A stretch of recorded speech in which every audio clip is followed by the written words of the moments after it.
Hey, well, fam, welcome to the session of live art creation. How are you guys doing? I hope you guys are well. I'm your host, Anissa, and today we have a very special guest joining us. Olivia actually turned me onto this artist on Superbear and said we had to schedule him in. And when I saw his work, I was just completely blown away. So props to you, Allegria, for introducing me to the second coming of Marc Chagall, Marc Chagall 2.0. I was so happy seeing his work because personally I'm already like an immediate fan of the artist. And we actually just had an hour-long conversation, just rambling about the crypto art scene. And to be honest, I learned quite a bit on the new perspectives on a new artist in the space and the psychology of creativity. And I think everyone listening is going to learn a lot as well. His first pieces were sold for 5.5 and 6.59 ETH each, and his two pieces currently available. I'll have the link to his profile in the stream text now, so y'all can check it out. But that being said, I would like to introduce you guys to Amann Jahangir, who's going to be giving us a peek into his work progress. Hi everyone, nice to meet you. Also, I need one quick question. This is going to sound awful, but give me a moment. I just need to share my screen. And we are...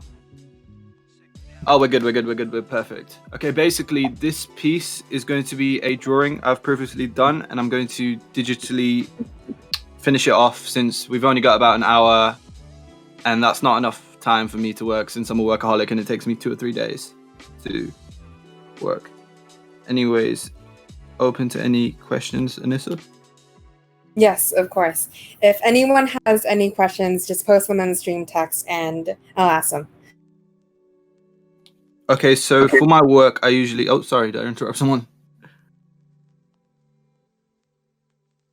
Did someone say something, or was that just me?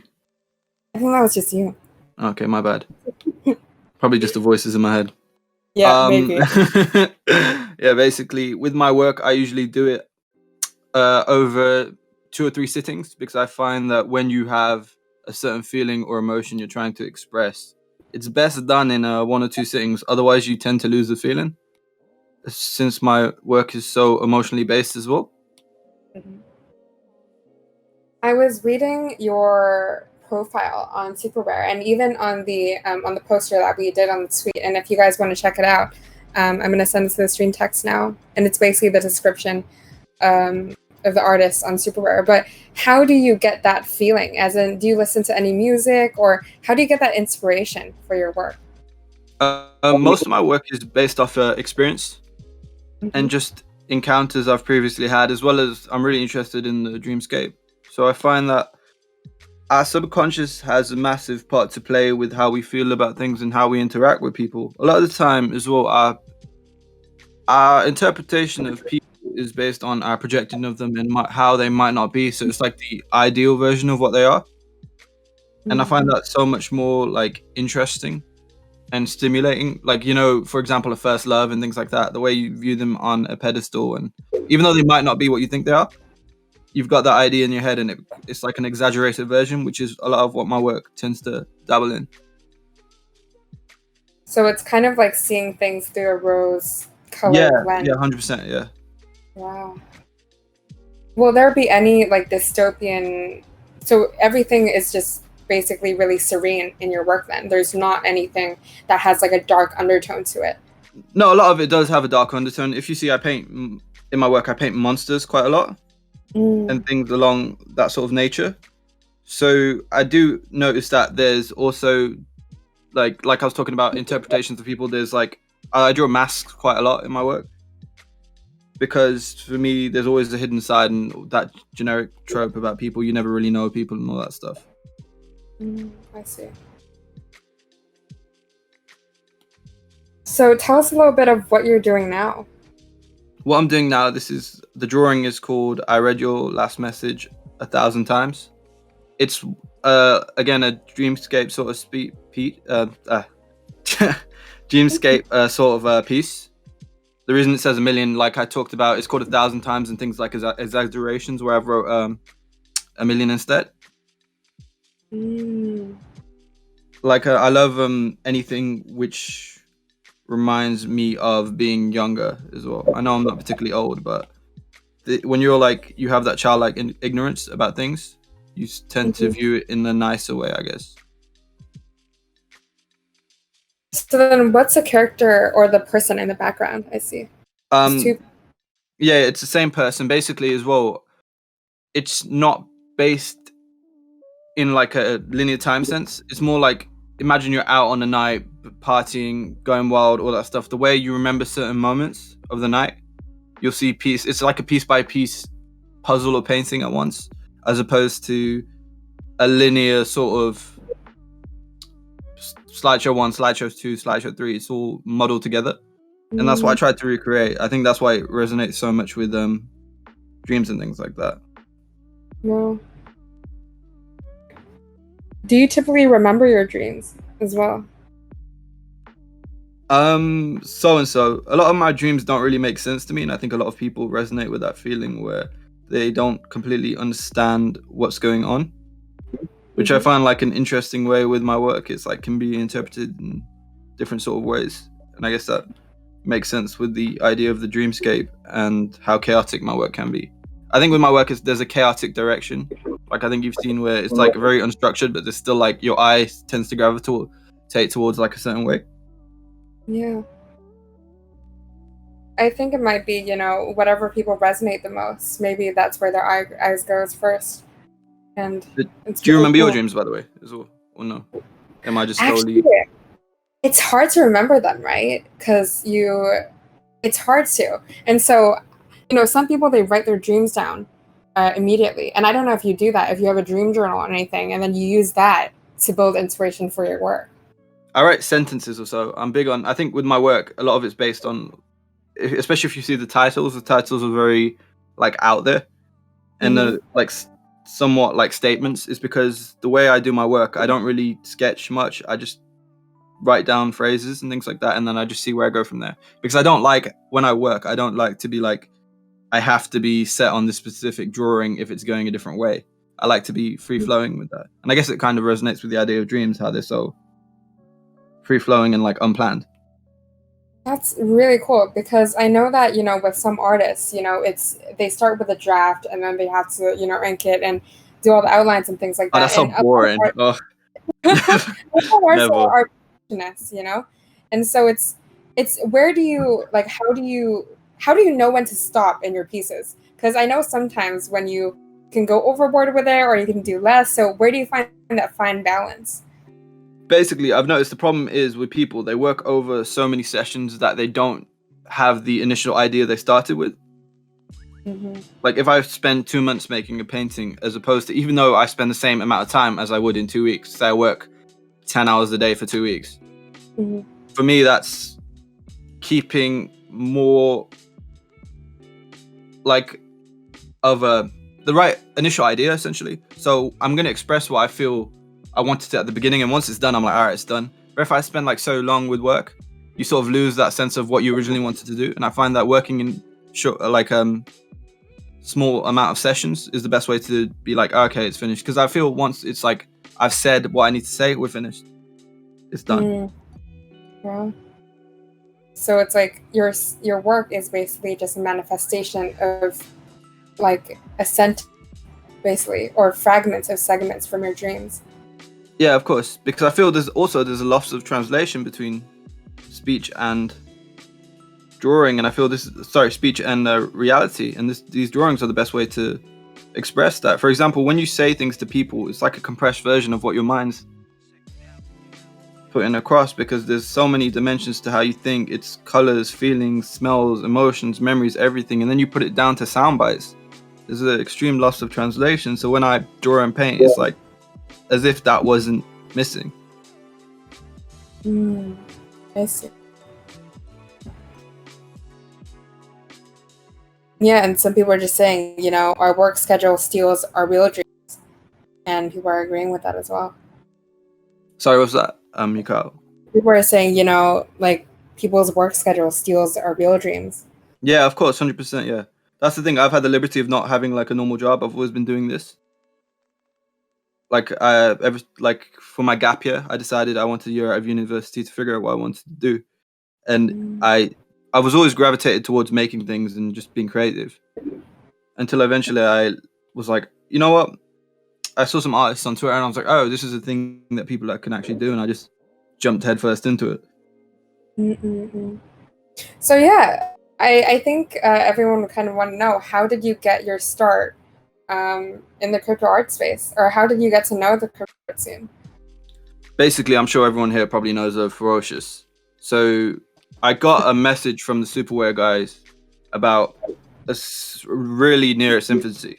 And since I get so many messages from people with schemes and whatnot, I read it and I was like, oh, this person hasn't got many followers. I was bad judgment, lapse of judgment on my part. Doesn't have many followers. I don't really know like what this is, so I'm gonna leave it. And then I saw it was like a legitimate, really interesting thing, and I hopped on slightly later than I'd like to. But I already built an audience for myself doing physical work. So for me, it was just transitioning into working on digital things and sort of learning how to animate works and along that line. What I realized is with mediums, if you work in a digital medium, it's really important to use every medium to its advantage. By that, I mean, if you're using a digital space, don't do something you could just simply do with paint. Like, for example, if you see a lot of my work on Super Rare, I think it's all animated because I can't do that with the painting. So I was like, I may as well be able to do it with something else. What are your thoughts on the phrase "stick to what you know"? Because I feel like that doesn't really apply to artists, and it's interesting because I'd love to hear your story on transitioning into animation instead of the physical work, because I feel like that may be a barrier for some, physical artists doing their work in real life. Sticking to what you know is probably one of the worst ways that you could approach anything, because it means you're going to be trapped in a bubble. With me, I have moments where I'm like, I know I should learn something. Sometimes I'll put it off, but I know I'm like deep down, all right, I should be doing this. For example, with animating or like 3D modeling and stuff, I was learning how to do it. Or deep down, I always knew I wanted to do it. It was just a case of taking that leap. And I think with being a creative, the whole point is to be pushing boundaries. You don't want to be doing things that people have already done before, because you're never really going to get any traction. And with making things, I think you need to understand that there's 8 billion people on this planet. Right. So a lot of ideas have already been done before. You want to approach it from a new and interesting angle where you build a fan base. And even if you're looking to make this like a long-term thing you can live off, create a collector base as well. Right. Like, you're never going to do anything particularly inspiring that people have already seen before. It's like when you watch a movie for the first time as opposed to watching it for like the second time. A really good movie, the first time it's like, oh my god, this is the most amazing thing ever. Second time it still might be good, but you sort of lose some of the novelty of it. And it's cool. What do you think is going to be your next thing? Because I know that we talked about this and you kind of moved into this VR. You dabbled into the VR space as well. Yeah, I've worked with augmented reality so far. And I couldn't tell I seriously cannot tell. You did such a great job with it. And what do you think is going to be, do you think you're going to build on that more, or how would you kind of utilize that? Oh, 100%. One of the things I got really positive response from it. The reason I did that, I didn't send you this previously, but if you guys go on my Twitter, I'm sure it's linked somewhere. If it's not, it's Amann Jahangir. Basically, I built during quarantine. This whole thing was happening. I was like, all right, I need to make a way that people can experience work without having a physical presence there. So I built a virtual sort of gallery pop-up setup thing. We could just go and explore the work. And since I got such a positive response on it, I was like, how do I level this up? Because that's the thing with me. I'm always like, I need to do the next phase. And with the augmented reality thing, which I've got on my website, where you can just, I understand people didn't understand how work would look in their house. Especially, I was viewing it from a creative aspect where I'm like, all right, people want to see the work in their house where they can interact with it. And the business aspect where when you're buying things online, you don't know how they look. And artwork is such a hefty purchase as well. Like, if I tell you a certain amount of inches or whatever, you won't maybe understand it in the same way I do, or anyone who like makes things. So I was like, I need to make an easy way for them to be able to see the work in their house and decide whether they would like it or not. Essentially just do things that you can't do in the physical space. And what I'm leaning towards is I want to do more video-based stuff, sound-based stuff. I want to make more music and just everything digital and anything which allows me to stretch my creative wings. Oh, I also really want to make a game as well. A game. Tell us about that. I really want to make a game. With these characters. Sorry. Yeah. Similar to that. Basically, I don't know if you've ever seen Rayman Origins. It was like a hand-painted Rayman game. I had such a blast on it, and I'm like, I need to do that. Like, sorry? Ramen Games. Am I butchering the name? Rayman. It's a Ubisoft game, actually. Oh, wow. So, tell me about that. That's super cool. Yeah, it's a platformer where it's just a 2D thing where the whole game's just hand drawn, I think, or hand painted, and it adds such charm to it where I'm like, I really need to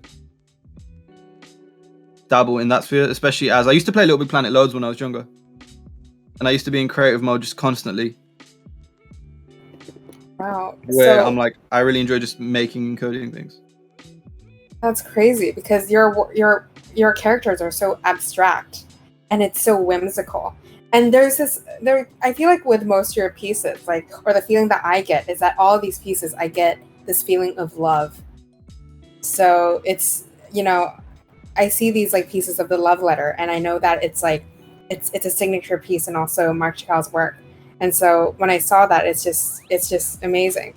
And the story behind the letter was that, there were these, I think, he wrote a bunch of love letters to his wife, Ella.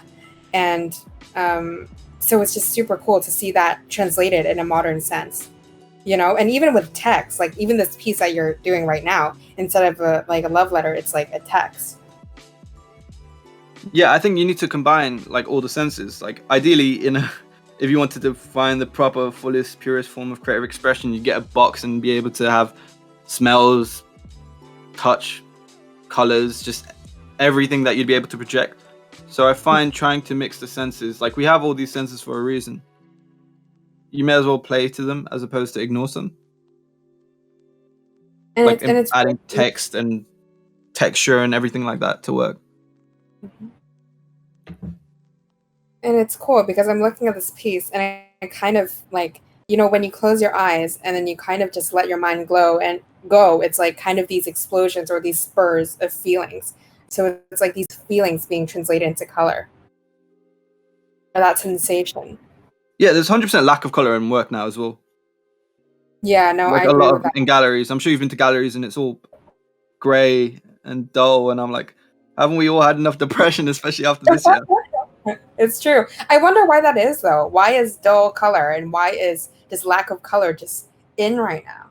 Is it just because just to go with a mood of 2020 or what? I'd imagine it's just like I said, everything goes in swings. In the 60s, you had that super pop art era, and I think we're going to a more traditional. I think we're done with contemporary art in the sense of the scribble or splash abstract type artwork. I think people are quite bored of it, so there's different turns, and I guess that people are going back to more traditional ways. What's your opinion on that, though? What do you think, sir? What do I think on the current art trend? Yeah, I think that I recently, we've had a lot of artists who are working. It's less hand drawn, but it's more like them being a director. So it's again, it's creating a feeling, and I think it's pretty cool. But personally, I would like to see more of hand painted stuff made into digital as well, because I feel like we're kind of losing that aspect. I think you could do both together. That seems like the best scenario. Why sacrifice? That is true. There's a certain texture you get with all my digital work is hand done before I digitize it, because I feel there's a certain warmness and texture that you can't really get with digital by itself. I agree. And there's completely. No rule to anything. You don't have to use one or the other. It's best to use everything to your advantage. I wouldn't see why you wouldn't, just generally. Otherwise, you're limiting yourself. Yeah, Jay Bloom just said, he thinks that animation drives the messages in art's home faster. And I agree with that. It's and I'm actually so curious to see even more animations from your work. I'm really curious to see where you're going to bring it. Oh, yeah. I used to make videos when I was in school. just generally. Like I'd make little skits and directed videos and things like that. So I've always been interested in conveying a message and expressing feelings and emotions. And I do agree animation is probably the most direct. And however, there's a counter to that, because a lot of people like the ambiguity of paintings. I've met a lot of people who don't like paintings explained. I don't know if that's one you as well. Like, it was more in the gallery sense. A lot of people don't tend to like, unless they were just being really snobby, a lot of people in the physical space don't tend to like you, at least at first, they don't like you to explain the work. They want you to have their own interpretation. And I'm one of those people who absorb work before I understand what it actually means as well. And I feel with animating, you sort of lose that sometimes. But I guess it works for more poignant ideas and when you're trying to be more specific. Also, anytime I stop, I'm just sipping tea, by the way. No worries. So yeah, but the colors that you use, how do you decide them, or do you just do whatever you feel like? Yeah. Or I do whatever I feel like. I guess. Sorry, what was that? Or I guess what goes through your head when you're deciding, or it's just what looks good, or that feeling, or what is the message behind this? Like, what is that feeling behind this piece? I got the message, but what is the feeling, if that makes sense? The feeling is nostalgia. That's like the main feeling in a lot of my work, and especially earlier works. Nostalgia seems to be like a big factor because, like I said, I think especially being intoxicated, dreams, just everything combining together, it sort of works as this wonderful mesh of distorted memory. And where you put memories and feelings on a pedestal, especially in the past, they sort of become somewhat dreamlike. Like, you know, you remember the best moments of things as opposed to the worst moments of things, and you have, like you said, rose-colored lenses towards all of this stuff. Right.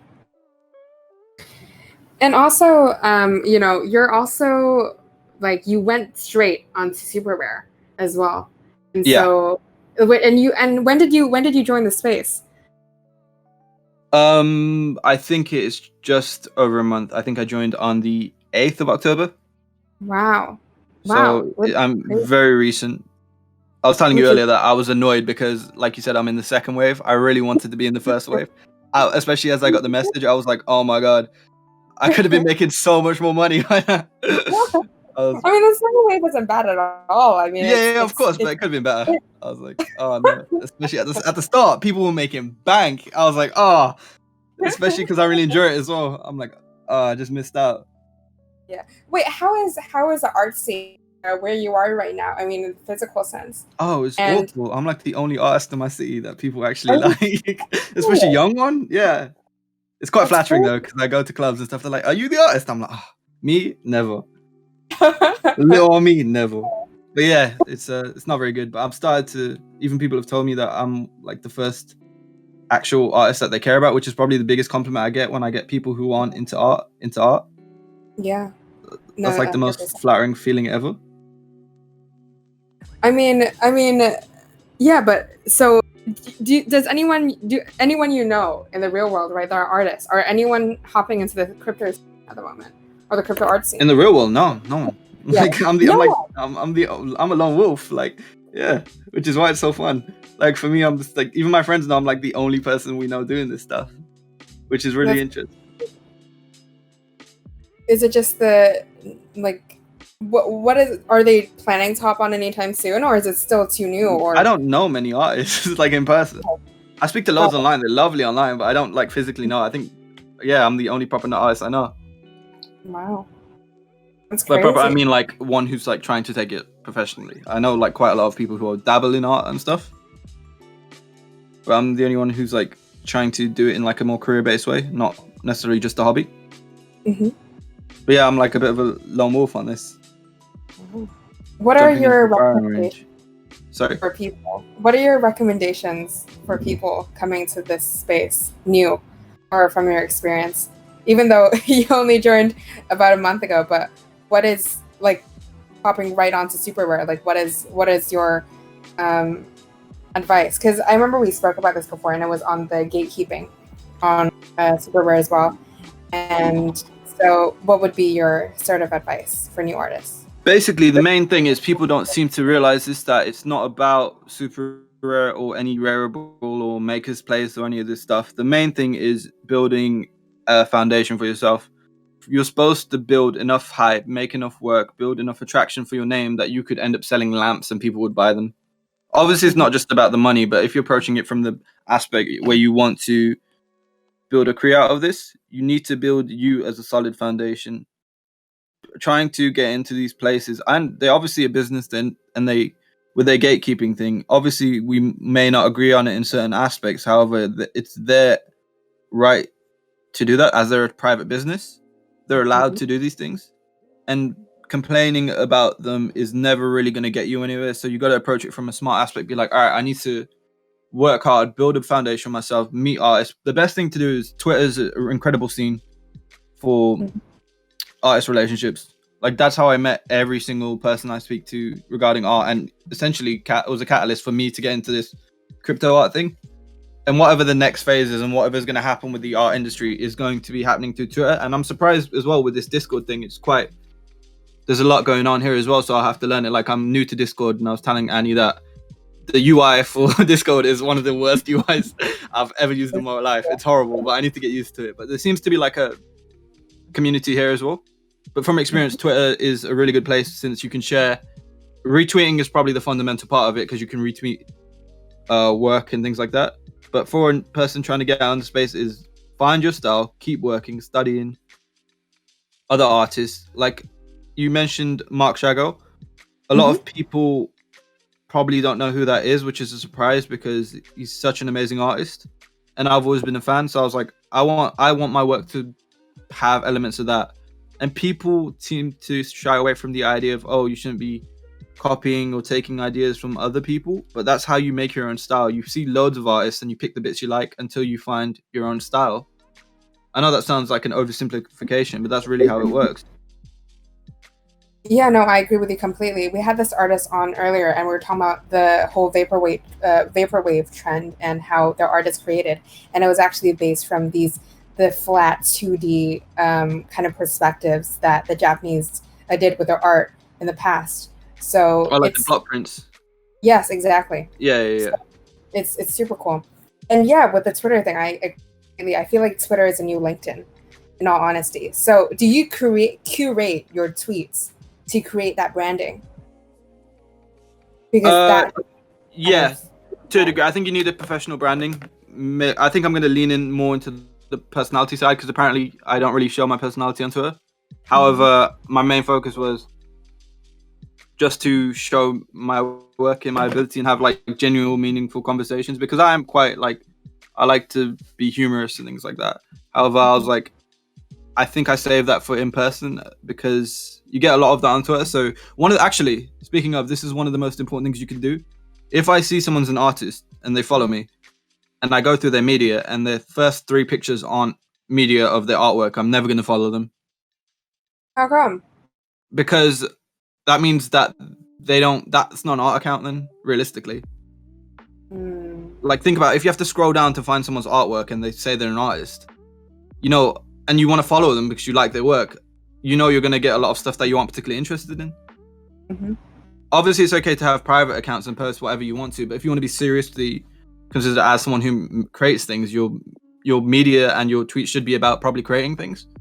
And that's how you draw the most interest. Like, I'm sure you've met people who say they're artists and you go through their feed and it'll take like 30 media tabs till you find some work and it's like, oh, that's really cool work, but it seems like it's very the feed's like very cluttered. No, especially when you get hundreds, like if you're following thousands of people as well. No, yeah, I agree with that as well. So with this character in that you're painting right now, can you tell us the story with that? Like I said, it was about memories and just past experiences where you meet people in moments, especially from the past, where it sort of becomes intertwined with fantasy and dreams. So this is my sort of rose-colored lens version and tinted reality version of a past experience.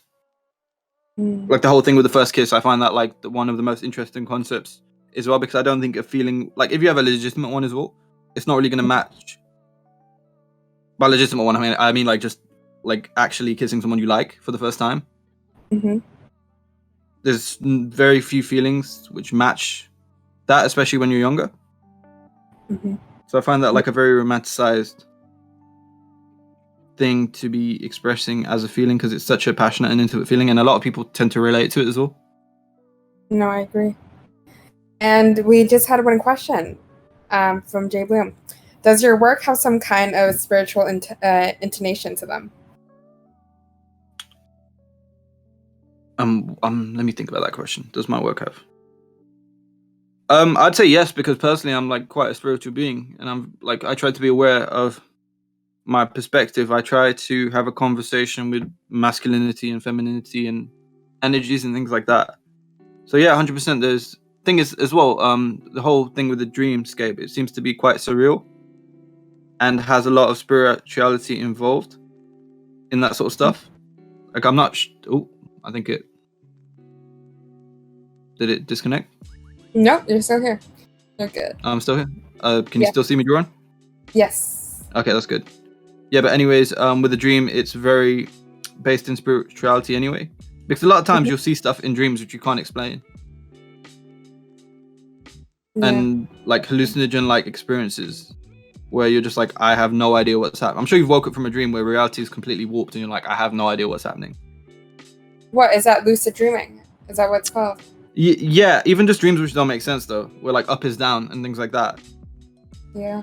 Which makes sense in like the dream world, but when you come back to reality, like, whoa, what was that? Or like the prime minister's a cat and everyone's okay with it, like that type of stuff. You know, stuff which just doesn't make sense in normal reality, and obviously to varying degrees, but that's just like a whimsical example. Mm-hmm. I agree. Are you moving your mouse at the moment, or is it still? Is it doing that thing?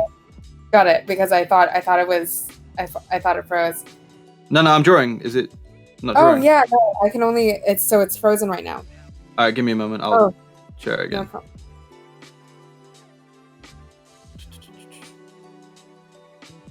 Yeah, but as you guys can see, I just put some of Mark Chakow's work in the stream chat earlier, and there's quite a few animals involved there as well. And like even just now, you said that you mentioned like you did a few like monsters or incorporated monsters in your art, which is really super cool as well.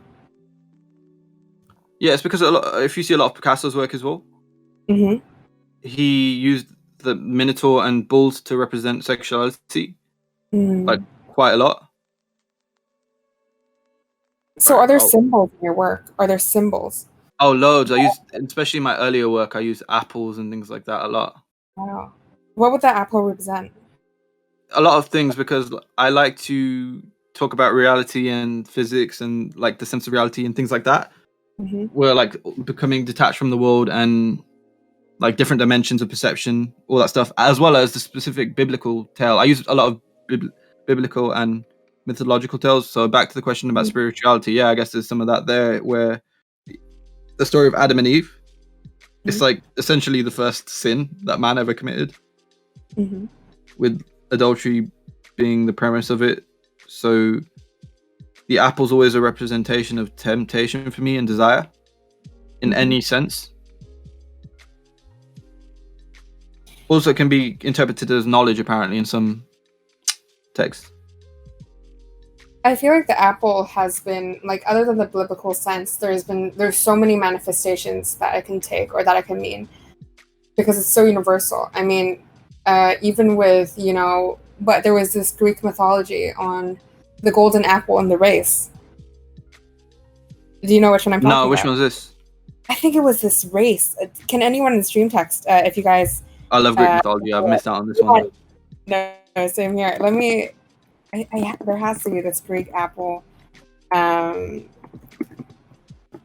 the golden apple myth. It's... Oh, okay, so it's the goddess of discord, apparently. Eris. If you pardon the pun.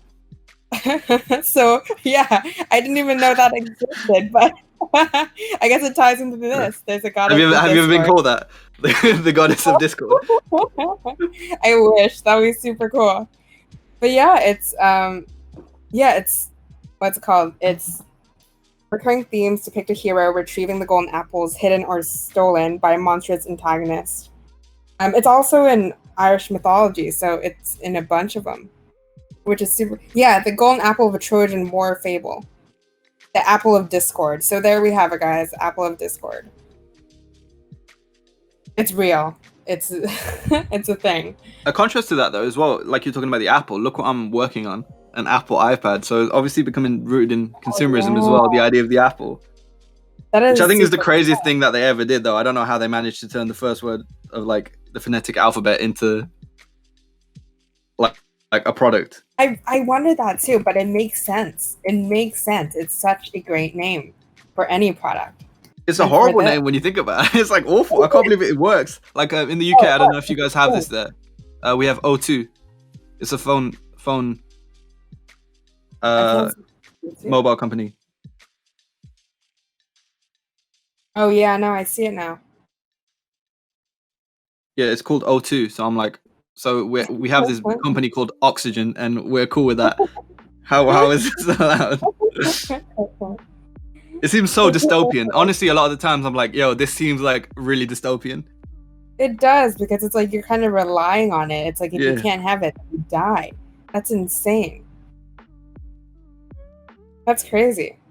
I didn't know that existed. With all the madness going on in the world, it's like this is literally like a dystopian version of what the world would actually be like if you were to write a dystopian version of the world. It's like, what the hell's going on? We're in a pandemic. That is true. Wow. Insane. What other symbols do you use in your work? And that's also very, like, I love that you put that Apple product into your work as well, like for that symbol of an apple, but again, like a modern twist. Yeah, with other symbols, I use the elephant a lot. Like, I'm really into metaphors and wordplay. So if I did an elephant, what do you think an elephant would represent? I think it'd be knowledge, right? Yeah, that's the general basis. And also, I assume you're like obviously aware of Dali's work, how you use the elephant and the dreamscape and all that stuff. But you've ever heard the phrase "an elephant never forgets"? Yes. So I was like, okay, that's like a really interesting perspective to take, I think. Like, it's a way to show, since it's so big as well, it's like a stubbornness of memory that is just there and unmoving, which I quite like. Wow. Also do the mask. I don't know what it's called. It's like the anonymous mask, but not the anonymous. You know, like the drama masks. Oh, I know what you're talking about. Yeah. Yeah. I use that quite a lot because, like, I quite like the idea of hidden personalities and ulterior motives and all that stuff. Like, it's always like a conversation with people in my work, and my conversation with myself, I guess, as well. The voices in your head. Oh yeah, the schizophrenia will take over one day. Yeah, no, but I mean, it's. I don't know if you've heard of this, but it's, you know, how goldfish has like a very short memory and they always forget. So it's like if they swim to one corner, they live a really happy life, because when they swim to one corner and they swim back, they immediately forgot that they swim. Isn't happy relative though? And I'm sure goldfishes don't live a happy life if they live in like. Actually, they wouldn't even know they're in a. Yeah, they would, because they think it's in a new place. Yeah. That's the thing, though. Sometimes I do feel like, you know how goldfish doesn't know it's in a bowl? I feel that about us and our sense of reality. We probably don't know what we're in, but we're under the impression, like with our universe and things, we have no ideas what's going on. We can pretend we do, but realistically, we have absolutely no complete idea of what's happening. In a similar way of like how a goldfish doesn't know it's in a bowl. I feel that's us to like a bigger degree. Do you think that we're parts in a simulation and this is all just fake? I don't know. Because isn't simulation theory and creation theory just very, very similar with just different inputs, essentially, right? Yeah. Yeah, like, I mean... It's basically the same thing as far as I'm aware. I know what simulation theory is, like numerous simulatory realities and all that stuff. I'm like, isn't it therefore the idea of a creator just with a different twist on it? Yeah, it essentially is. But honestly, I have no idea. I assume there's something, but I could be completely wrong. But I have no like stance on it because I feel there's no validity to anyone's stance on it. If I'm honest with you, yeah. But I do. We all have spiritual inclinations to certain things, with memory and dreams. So, yeah, like the previous question with spirituality, I guess it does reflect in my work in that way as well.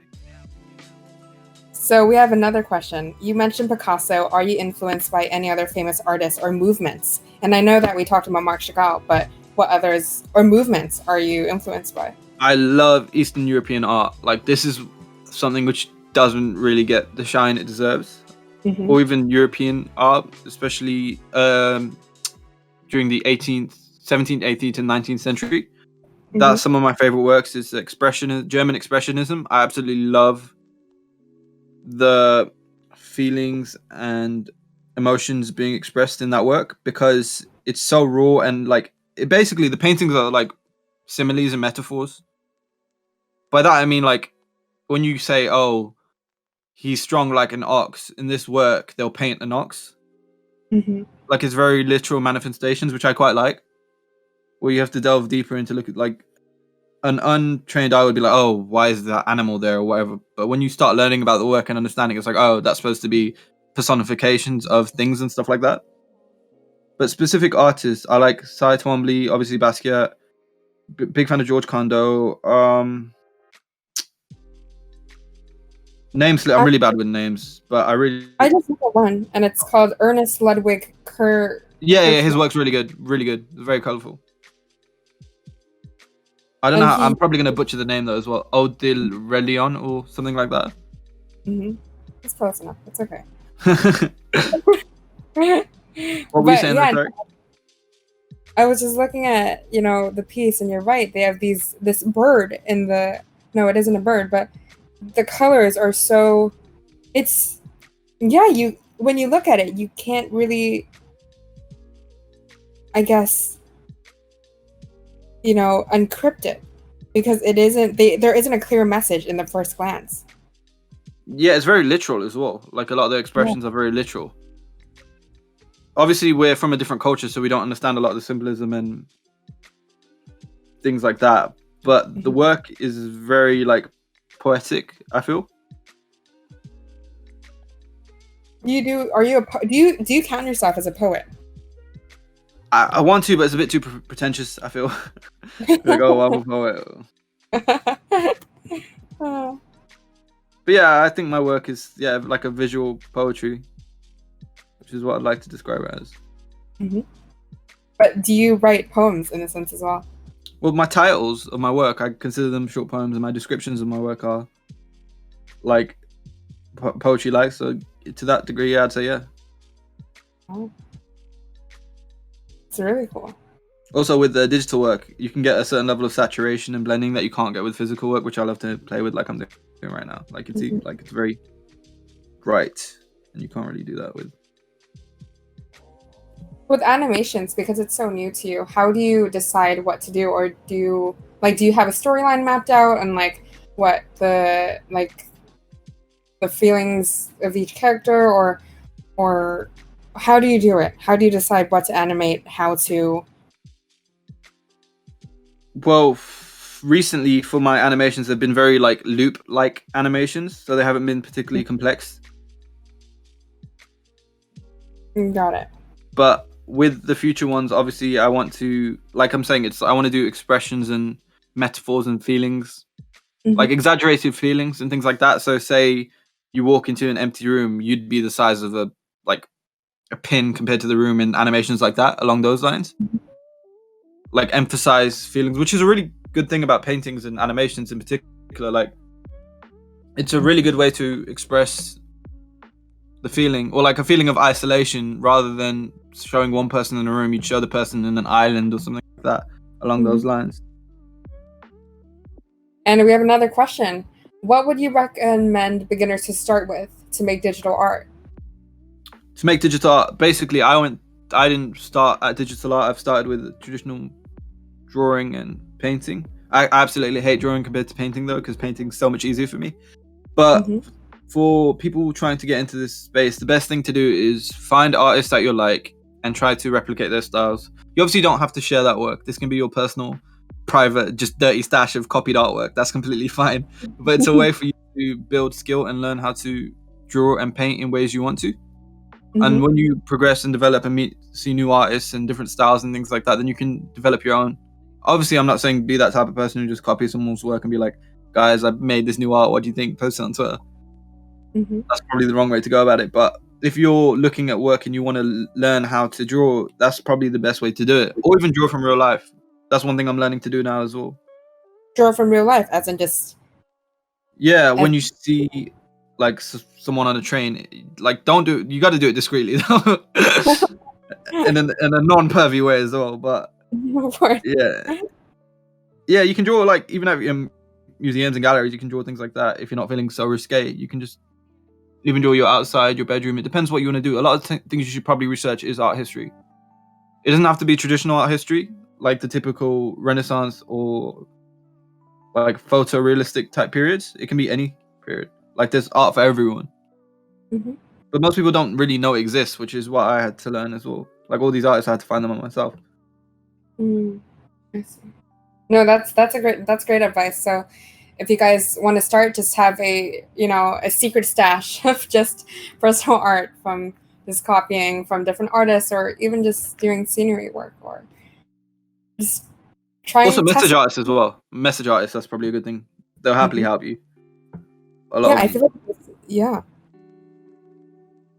because this is such, like, I feel like this space, like this whole crypto space, is such a tight-knit network that it's one of the best platforms for networking, in all honesty. Oh yeah, 100%. That's how I've made most of my sales. I've spoke to collectors. Like I've got bids and things, but I genuinely wanted to speak to them and see what's going on because I'm new to this space. So I wanted to build a relationship.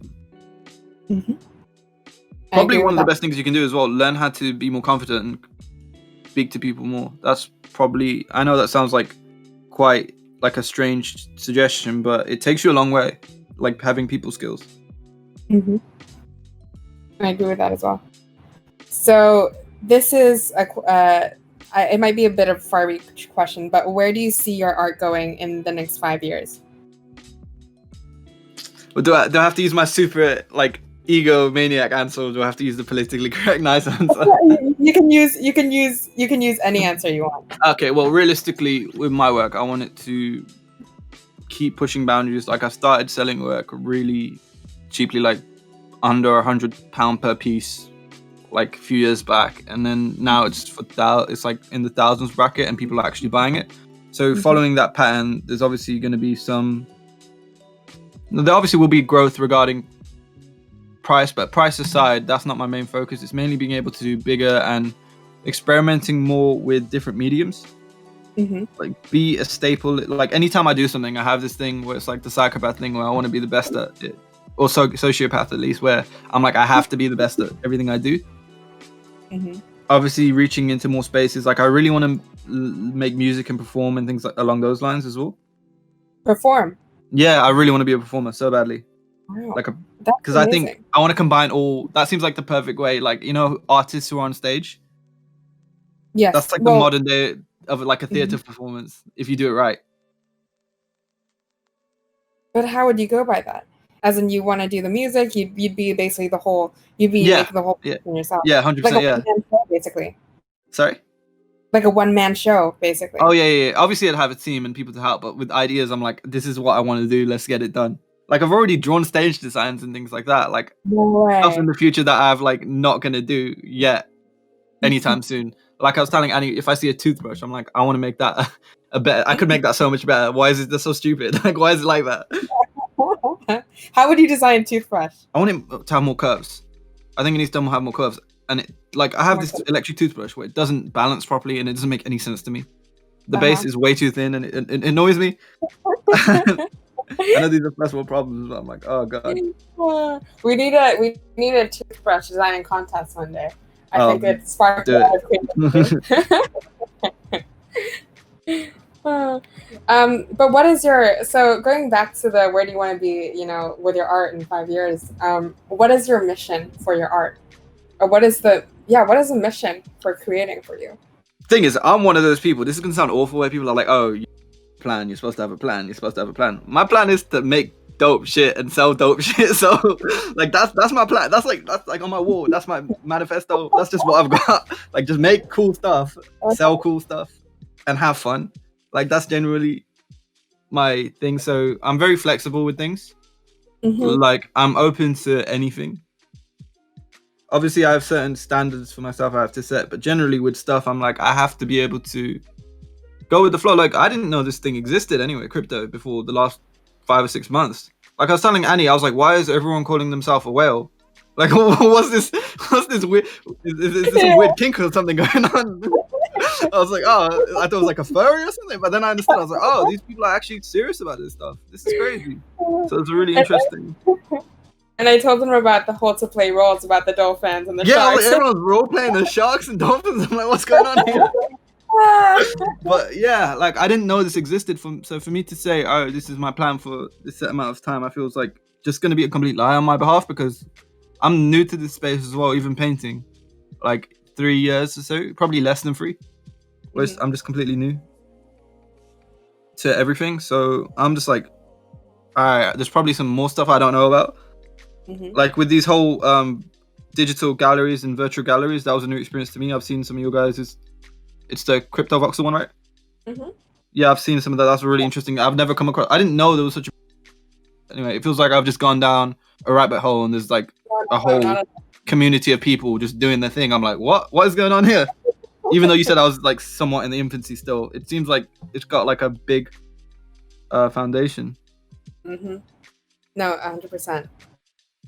And I just think it's super cool. And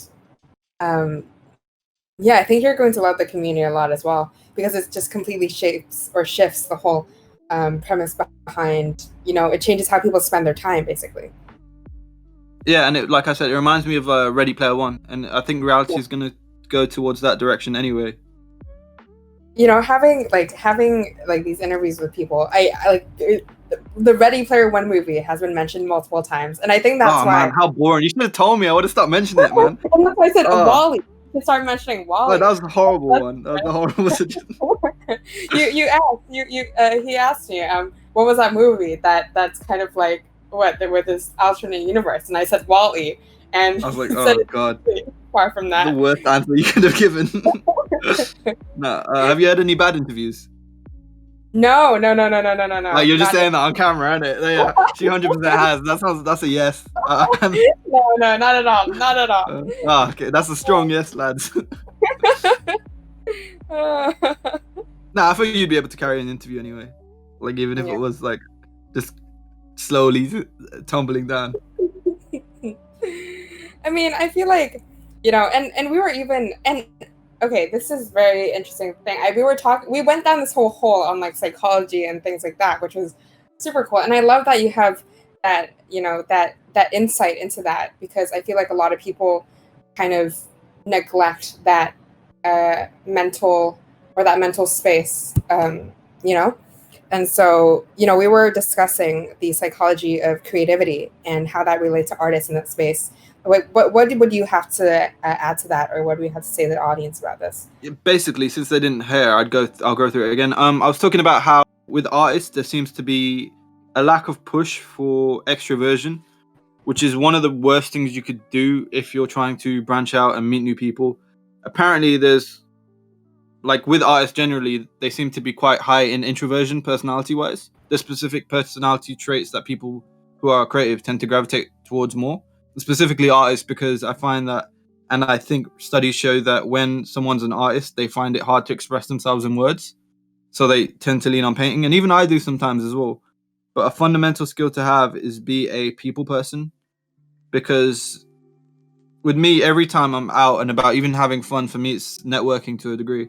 And that's how I've got myself in a position where I'm be able to, like, people actually know who I am. Obviously, I'm nowhere near as famous as I want to be, or like plan to be, hopefully, God willing. But it's a situation where you put yourself as, you're always selling yourself, which is what you need to realize. You need to dress good. And people have biases, like, towards, when you first meet someone, you're always going to have an inclination about them. So you need to dress good, look good, and act the part a lot of the time, which people in the creative scene tend to not realize, especially when it comes to artists. It's a really important factor. Like, carry yourself like a business person as well. Like, carry yourself like you're the most successful person in the world, and everything else will fall into place because you have that mentality. I agree as well. You have to play the part. Or I guess that's part of having a vision, right? Because in going back to spirituality, it's like having that visualization and actually manifesting that, because it's what you think is what you become. Of course, and people need to realize this as well when they complain about, like, I see people complain about super rare and whatnot. I was thinking about how we were talking about people complaining, and which is fine to complain, but I suggest it's probably the worst thing you can do, because the way I look at it, we're all on computers, and I've already won the lottery basically in my head. Like, I'm in a place where I have food, shelter, and I'm happy. Like, I've won the lottery. Like, we're on computers, we have the luxury to be able to afford this. So everything else is just excess. Once you live life like that, you'll enjoy it more and be more like free to things, and you'll have no resentment towards things. Like, for me, it's just like I'm enjoying everything I do. Like, I'm sure as well, do you not feel like we've already won the lottery? Like, there's so much people in such worse positions than us anyway. So just view this all as excess, and anything else you don't deserve, but if you work hard for it, you can get it. Like, because sometimes it's easy to lose track of things and become like whiny babies towards stuff, because we're so used to getting everything the way we want, whereas we don't realize how fortunate and things we are. Yeah, I feel like you have to view everything kind of as a bonus. Of course it is, yeah. And which is interesting. If you're a positive person, people want to be around you as well. No, 100%. And it's easy to sell things. Imagine someone coming up to you, oh, I hate myself. Do you want to buy my art? Like, what? Are you crazy? But some people can actually like profit at that, because that's kind of a niche. There's a niche market for everything. It has no thingy to it though. I don't think that's it's not as long. I don't think it lasts very long though. Yeah. Because either you're lying to yourself or you just hate yourself to the point where you start creating. Like, longevity. Obviously, anyone can still work, like, in like for a short period of time. There's ways you can do it. But it's about having the longevity and building a foundation for yourself, which is the most important part. Also, don't undersell yourself. That's the main thing as well. Especially for one of the best things you can do, which I didn't do, which I should have done, is have a part-time job. So anything you make, like I said, it's just excess, and you don't have to rely on bills being paid or helping out from your work. Your work's just your work, and everything else is your own like part of life. Yeah. Wow. Yeah, guys. So yeah, no, I agree with that completely as well. And it is a human condition to want more. One of our audience members just said. And it's interesting because I feel like, as a new artist in the space, or any artists in that matter, if you come into the space wanting to just focus on money, you're not going to be heading in the right direction. Like, that shouldn't. But I feel like, in this space now, that might be the direction that some people are going, especially because it's a human nature to want more. And, money's not a bad thing though. I'm not saying, oh, money's a great thing. It's obviously amazing to have money. But find a balance between money and creativity. I think that's completely fine. I know people demonize, people are like, oh, you just care about business and blah, blah, blah. No, it's completely fine to care about business. There's nothing wrong with that. It's just you need to find a balance of what you should be. An artist should be his own salesperson. People don't seem to realize this. Like, you're selling yourself as well. Make whatever you want to make. Be as happy as you want. But you also are a business to some degree as well. And every interaction people have with you is how they're going to view your work. Like, if you're constantly putting down your own work, people aren't going to view it. Like, no one wants something that no one else wants. That's just like a human nature thing as well. Like, if you're not doing these sales and you're complaining about them, it's going to make everyone aware that you're not doing these sales. Do you know what I mean? Yeah. Like, oh, Annie, I'm not selling any work. And you're in your head, you're an investor. Like, why would I want to buy your work then if no one's interested in it? Exactly. You're right about the marketing yourself and basically selling yourself. It's creating a brand for yourself. So that's just the most important thing. And carry it. And do carry it. Yeah. It's worth watching some of those corny videos about entrepreneurship and stuff, honestly. Even though it doesn't relate to your particular art scene and whatnot, there's some value in anything you can watch. Especially that where it's like, it tells you how to act as your own entrepreneur. Because that's what artists are, essentially. They're entrepreneurs. And a good artist anyway. And I guess it's that it creates that mindset. So I guess the first thing would be to create that mindset for yourself before anything. And then can you only start building a brand around that mindset? The best thing probably to do is simultaneously. Practice certain things, watch behavioral things on how to be a successful brand. Don't undersell yourself and keep yourself around inspiring people, that's probably a good thing as well. Mm-hmm. Like all of my friends are very intelligent people. Mm-hmm.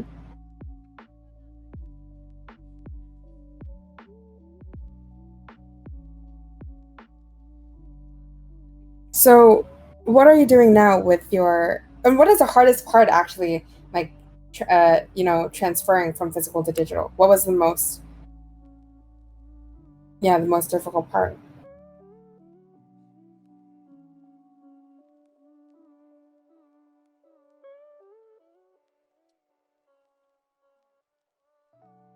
Hello.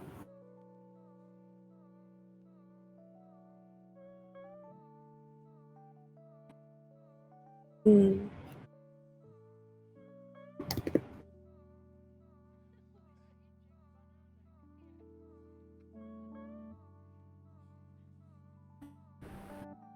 So I think Aman might have cut out a little bit. So let me just message him and see how we can. Yes, so he's going to sort that out now. Yeah, but like I said, we were just having this conversation for like an hour, and he showed me this talk that I just posted a link of on YouTube, and it was on the psychology of creativity. And I think like all artists or aspiring artists, you guys should go check that out as well, because it taught. I was just blown away by it.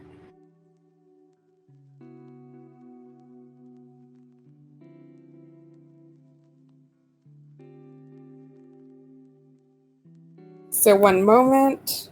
Yeah, are we in? Yes, we are in. Sorry about that. No worries. Just to watch the stream again, you guys can click So you on said the hardest part of transitioning was probably not being able to feel the work. Mm. There's obviously benefits to that because there's no material limit. Mm-hmm. And it was also getting to feel like I said I don't know if you paint or anything. Do you paint at all? I used to, yeah. You know, when you like sort of go into canvas, you have that response from it. Mm-hmm. Whereas with digital, there's not really a response in the same way, where you feel like it's like having a touch keypad versus a normal keyboard. Mm-hmm. You know how there's a difference. Exactly That, what but you mean. I think there's benefits and weaknesses to every medium. You just have to play to the strengths and try and avoid weaknesses. What new mediums would you want to try next, or that you haven't? I'm gonna try all. I need to try all. I'm mainly all acrylic all pastel and acrylic paint, but I definitely need to try oil paint. That's one thing. Mm-hmm. And I get it. I understand you completely with the feeling, like feeling the canvas and feeling the textures. I think that's really important. It's really important to keep a organic and natural feel with digital work as well. Mm-hmm. Like I think people find super clean lines particularly not very nice to look at, and I'm not sure why actually. I think it's just, especially people in this space, it's everything is, a lot of it is 3D rendered. It's like, so they like cleanliness. And especially because everything is done digitally, right? It's harder to not have those clean lines. And so, like you said, right, it's like physical paintings are less seen in this space for now. Do you think people miss the human roughness aspect? It's called wabi sabi, right? As far as I'm aware, like people like the rough aspect, and like the little like when you see a painting, you see the drawing lines. A lot of people tend to like that. Mm-hmm. Shows the process of making the work. I like that a lot, actually. Yeah, I think there's a human element to it as well. Mm-hmm. I mean, even now, right? Because you like sometimes art, you don't even know if it's an actual person making or if it's an AI, and I think that's just the interesting feel of it. I was speaking to another artist the other day, and it was just, what are your thoughts on AI art? I think it's a cool concept. I can't imagine it like selling in the way that normal art sells. Mm-hmm. How I think all jobs are probably going to become automated within the next 30 to 50 years, except creative jobs. But with this AI art thing, I'm not sure how long it lasts. To me, it seems like somewhat of a gimmick because even now, people still buy like normal traditional paintings. Mm-hmm. So I don't see that ever going away. Mm-hmm. Like people, yeah, like even with photography and things, people still like buying traditional artwork, which says to me that even if AI art's a thing, there's always going to be a market for human work. One of the things I'm actually curious about, though, is more so the music industry, where I reckon there's going to be in a position where they'll be able to mimic any notes by singers Mm-hmm. and chords, and just be able to digitize songs and make them like through a computer program. So I was like, I wonder how that affects the music industry. But the art industry, since I think it's so human, anyway, I don't think it gets affected as much. Well, I mean, now they're doing audio NFTs, right? Yeah. So that's going to be interesting to see how that goes, or which direction that takes, because it's I going think to have that's a good lot for of fun. artists. That's probably good for. That's the thing with the NFT space. It's incredibly brilliant for people who just 3D rendered things and posted stuff on Instagram anyway. Mm-hmm. Like I was saying, they got really nothing out of it as well, I'd imagine, right? Unless you worked with commissions. Like you never really make anything off work, and most of the times it'd just be downloaded and uploaded to YouTube Beats or something like that. So you never really gain much from it, and it seems really hard to do as well. I've tried experimenting with 3D rendering. Yeah, it is.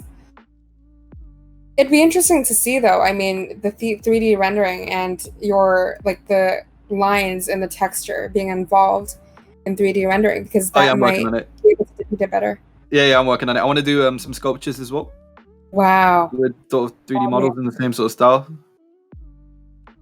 That's one of the things that I'm waiting to, like, once I start making enough to be able to do massive scale sculptures. That's like what I want to go towards. Mm-hmm. Because I've seen sculptures, I'm like, oh my god, sculptures nowadays are so boring, especially in public. I'm sure you've seen like loads which are just horrible. Mm-hmm. Because they're from, a lot of them are from the brutalist period, where like, you know, like concrete style architecture was really like pushed, especially in the UK. A lot of the sculptures are super metallic and just horrible to look at. Right. Do you think you're going to move full time in your work into the crypto space, or would you still like do art in the physical as well? I think I'll do both, and that's like the best case scenario for everyone. Mm-hmm. Even like it benefits both, meaning that crypto collectors and physical art collectors are more intertwined than they probably think. Mm-hmm. Like I think there'll be a unison with. I was thinking about this. A lot of old, like Picasso as an example. Mm-hmm. Whoever owns the rights to his pieces now, I'm not.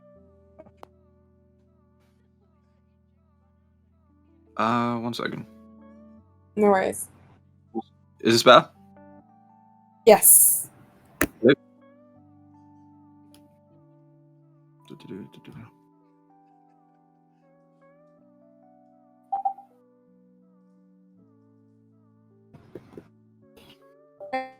Because I feel like some people, there's always this discussion on it's either physical art wins or it's either digital art. Nah, yeah, that's not how it is. Yeah, because like I was saying with Picasso, basically, I reckon they're going to do digital exhibitions, virtual reality exhibitions of his work.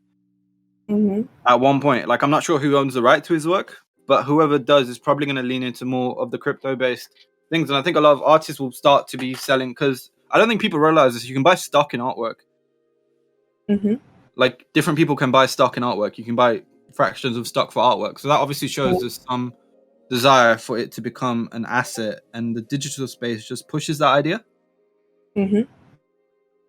Also, one of the interesting things I found with the NFT space is regarding avatars, probably like in games and things. I reckon there'll be a push towards artists working in those sort of worlds. No, of course. I think it's inevitable. I think it's just that, some people think that, especially in the physical space, a lot of them, they look into, the crypto art scene, but they think that, the physical art is never going to replace, or digital art is never going to replace physical art. But I think it's a fine balance. Also, I'm going to share my screen because it just went off again. Yes, no worries. This is so finicky, my bad. I'm so sorry about that. No worries at all. Give everyone a breather from me talking. No, I think this talk was a lot more philosophical or deep. Then it was supposed to be. Oh no, I'm sorry. This just happens. No, I love it. I love it. I think one of the most important things as artists as well, you need to build a portfolio, whether that's an artist CV or anything else. What I'm going to do to make it interesting, I'll show everyone how I animate work as well. That might be quite helpful. Yes, please. What I use this program, which I purchased recently. Let me just export this. One moment. I'll export the work and then just show you how to animate. I think it's also, once the people buying the art actually get to know who you are and they get to have a question and answer session, I guess, and they get to know who you are as an artist and they kind of build that connection and that relationship. It strengthens your art and it helps. So I think it's great that we're doing this and we're having these, even if it's like philosophical or like psychological based. I think it's awesome that people get to know you more as well as an artist. Yeah, a lot of my work's based in that and stuff as well.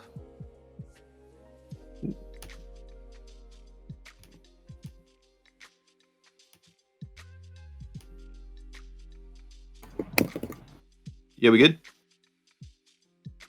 Yes, we are good. I'm just exporting my image so I can put it in the software for you guys. I don't think I can. No, I don't think I can see your screen. No, you can't see it. You can't see it. I've just put it off so I can export it. Got it. Because I'm not sure what photos I have in my gallery, so I'm like, give me a second. I could get into trouble. Just wait. Keep your secrets. Yeah. Okay, so go through you guys. Yeah, this is one of my. I think this is the one you were talking about earlier about the kiss. If it loads. Yes. This piece is amazing. We'd love to see how you animate these pieces. It isn't too hard as well, luckily. It's just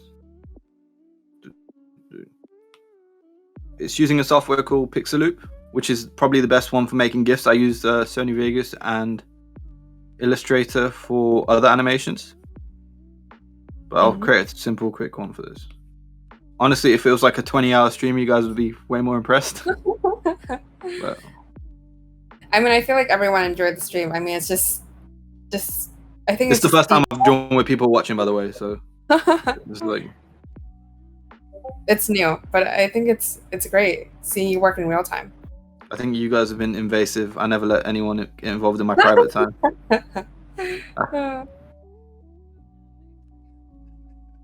Okay, so see with this, it's like pretty simple, where you just have to pick which pieces you want to liquefy. And I tend to do that for my backgrounds because since my work is so dreamscape based, I feel it fits the idea because it's very floating and falling based. So direction is one of the best investments I made actually ever was this iPad. It's just such an incredible piece of tech. The Apple Pen 2 is the best thing I've ever used in my entire life. It's the best design thing ever. Do you know how it works? I actually need to go get one. I need to get. You know how it charges? I did not know this. That it charges. You know how the Apple Pen charges? No, I didn't. Yeah. No, you put it on the side. It magnetizes to the side of the iPad and it charges. That's like there's no plug or anything. It's like the best thing ever. Like I've never run out of battery on it. It's crazy. But yeah, anyway, I add some. What is this? What is this?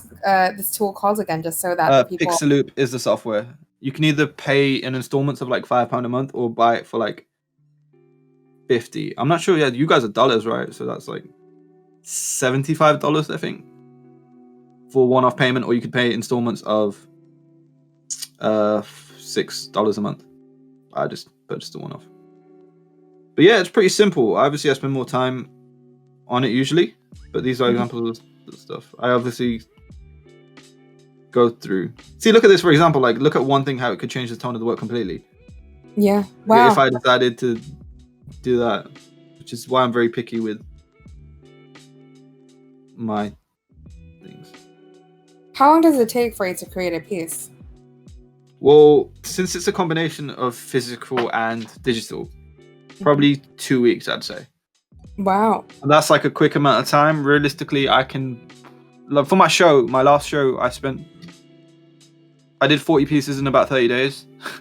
Oh my gosh. So it was like the most insane thing ever. And it was all from my university dorm as well. So honestly, I need a studio now, but people are like, oh, I can't paint because I don't have a studio. That's like, I feel that's an excuse or just a way for you to not work and push it aside.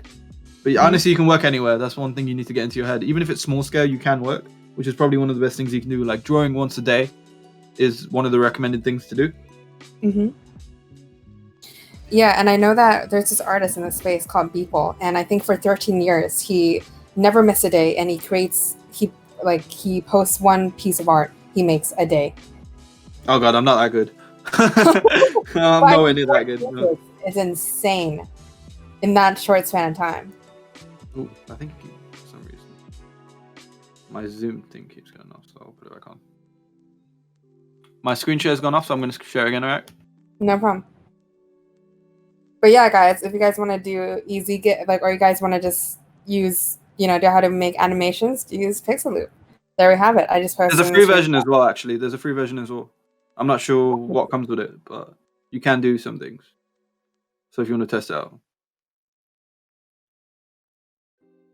But yeah, I mean, if everything moves to digital, right, then you won't need a studio. But I understand the appeal in physical art because it is much more fun feeling the textures. And what was the term that I used? Like hearing it kind of bounce back. Yeah. There's a response. There's a response to the thingy, which is really enjoyable. And I think with the studio, it's more of a mindset thing though as well. Like if you have your own studio, it's like you have a space where you can zen out and not have to worry about anything else. And you're constant. It's like having a home office, I guess. I guess that would be the digital equivalent, right? It is. Okay, it's joining now. Give me a moment. Are we?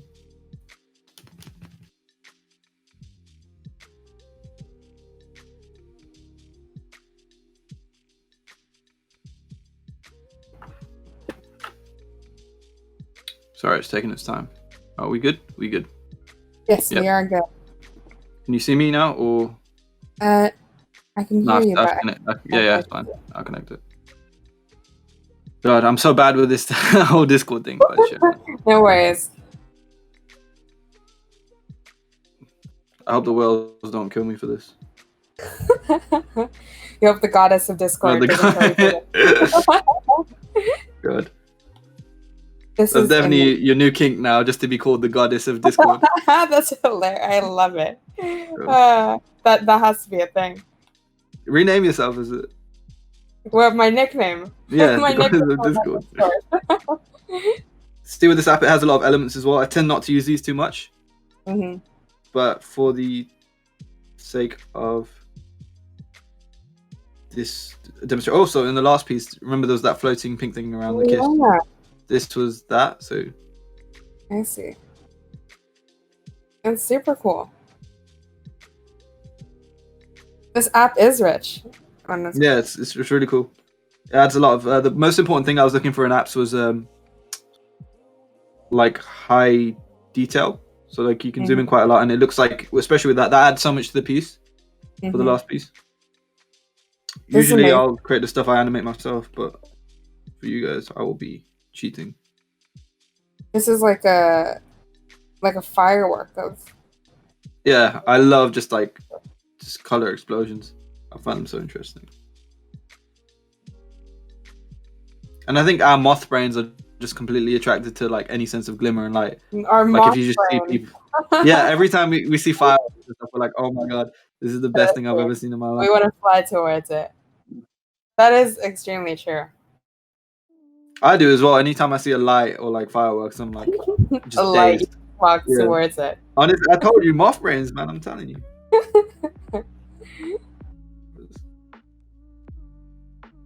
Yeah, also, but this is like an aurora boreal. I think that's how you say it, right?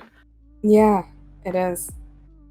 And look how much that's already added to the work. I'm obviously just overloading it with stuff, but just for the example, I think I'm fine balance on when to add more and when to stop, right? Because I feel like sometimes it's hard to say, I'm done. No, I'm usually good with Because- that, but just for this, I'm like, I'm going to entertain everyone. Just I see. make it a bit more shiny than usual.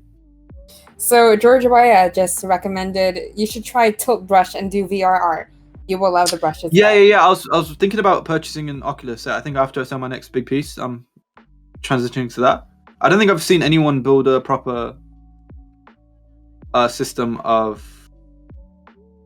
VR sculpted artwork. I know Ferocious was working on something, but I haven't seen like anything finished yet. With like 3D sculptures. Oh, as in, I think we do have them actually. I think Oh, I really? sent you. I haven't seen many. Yeah, I think I sent you the link for Towards Joy. No, but that's not like a. Was that? Yeah, No, you what I can mean, even like something that you can walk in though, like a setting type thing. like a broom or something like Yeah, that. like a room. Yeah, like a room. I see. Think about how inspiring that would be if you had like, imagine like if this painting you could walk into it and there'd be everything around you. So we have some VR artists that George Ware recommended. So I'm gonna send you Okay, I'll have to take a the look. link to those guys later to check out.